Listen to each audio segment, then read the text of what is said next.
Once upon a time, in a land filled with rolling green hills and sparkling sunshine, there flowed a river. This wasn't just any river, it had a secret, a hidden smile. The river used to giggle and babble as it danced over smooth pebbles and past waving reeds, its waters clear and bright, reflecting the fluffy white clouds like a mirror. In this happy river lived many playful fish with scales that shimmered like tiny jewels.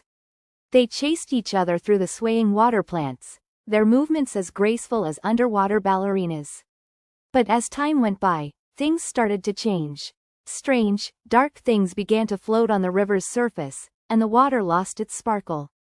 The river's gentle babble turned into a sad sigh, and its hidden smile began to fade. The once playful fish swam slowly, their bright colors dimming like forgotten toys. The river was becoming sick, and the fish were finding it hard to breathe and play. The laughter that once echoed along its banks was now silent. The creatures who lived near the river noticed its sadness. The wise old owl, with his big, knowing eyes, would perch on the tallest tree and hoot softly, as if trying to comfort the water.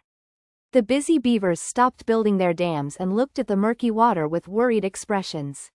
Even the playful squirrels seemed to chatter with less joy as they scampered along the branches overlooking the river. They all missed the river's happy sounds and the sight of the shimmering fish. One sunny morning, a group of children came to the riverbank. They saw the dull water and the sad-looking fish. Their eyes, usually full of laughter, filled with concern. They remembered the stories their grandparents told them about the river's cheerful songs and the fish that sparkled like rainbows.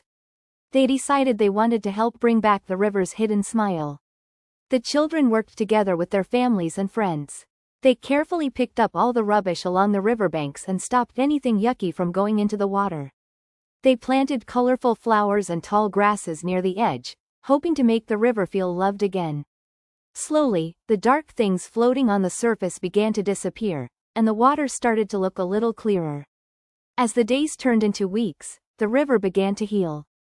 The water sparkled a little brighter each day, and the gentle babbling sound returned, like a soft whisper at first. The fish, feeling the cleaner water, started to swim with more energy.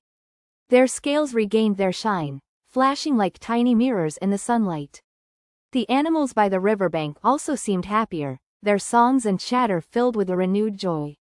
One afternoon, as the sun painted the sky with hues of orange and pink, the children returned to the river. They sat quietly